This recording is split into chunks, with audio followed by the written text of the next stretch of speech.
నమస్కారం, welcome to trending news program. నా పేరు సౌందర్య. ప్రస్తుతం ట్రెండింగ్ వార్తల విషయానికి వస్తే,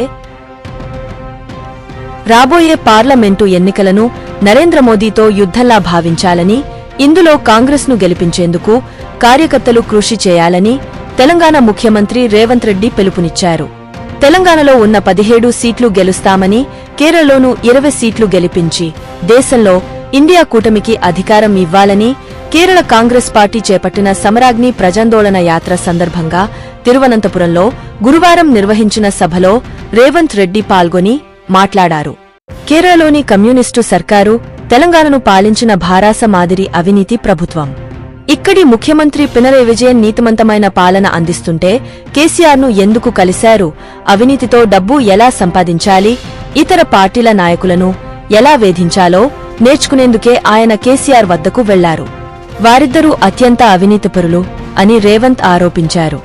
కాంగ్రెస్ పార్టీకి కేరళ చాలా ముఖ్యమైనది. భాజపాకు ప్రవేశం లేని రాష్ట్రం ఇదొక్కటే. నరేంద్ర మోదీని, భాజపాను రాష్ట్రంలోకి రానియకుండా ఇక్కడి కాంగ్రెస్ కార్యకర్తలు గట్టి సంకల్పంతో పనిచేస్తున్నారు. గత 10 ఏళ్లుగా ఈ రాష్ట్ర ఎంపీలు మోదీకి వ్యతిరేకంగా పోరాడుతున్నారు. కేరళ ఎంపీ రాహుల్ గాంధీ దేశంలో ప్రజల మధ్య ప్రేమను పెంచేందుకు కశ్మీరు నుంచి కన్యాకుమారి వరకు 4000 కిలోమీటర్లు పాదయాత్ర చేశారు. కాంగ్రెస్ కార్యకర్తలపై దాడులు దారుణం. కేరళలో కాంగ్రెస్ కార్యకర్తలపై దాడులు చేస్తూ చంపుతున్నారు. ఇది దారుణం. కేంద్రంలోని భాజపా ఏలుబడిలో మణిపూర్లో వందలాది మందిని హత్య చేశారు. ఇలాంటి వారికి పరిపాలించే అర్హత లేదు. 2014, 2019 ఎన్నికల్లో భాజపా ఇచ్చిన హామీలు ఏమయ్యాయి? గాంధీ కుటుంబం నుంచి వచ్చిన ఇందిరాగాంధీ, రాజీవ్ గాంధీ దేశం కోసం అమరులయ్యారు. కాని భాజపా నుంచి దేశం కోసం ఒక్కరైనా ప్రాణత్యాగం చేశారా?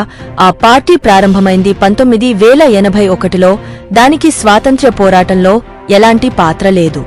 ఈ దేశంలో చేసిన అభివృద్ధి అంతా కాంగ్రెస్ పార్టీదే అని రేవంత్ రెడ్డి అన్నారు. మరొక న్యూస్తో మీ ముందుకు మళ్లీ వస్తాను. అంతవరకు సెలవు. CJR టీవీని సబ్స్క్రైబ్ చేయండి. ఈ వీడియోను లైక్ చేయడం మరియు షేర్ చేయడం మర్చిపోవద్దు.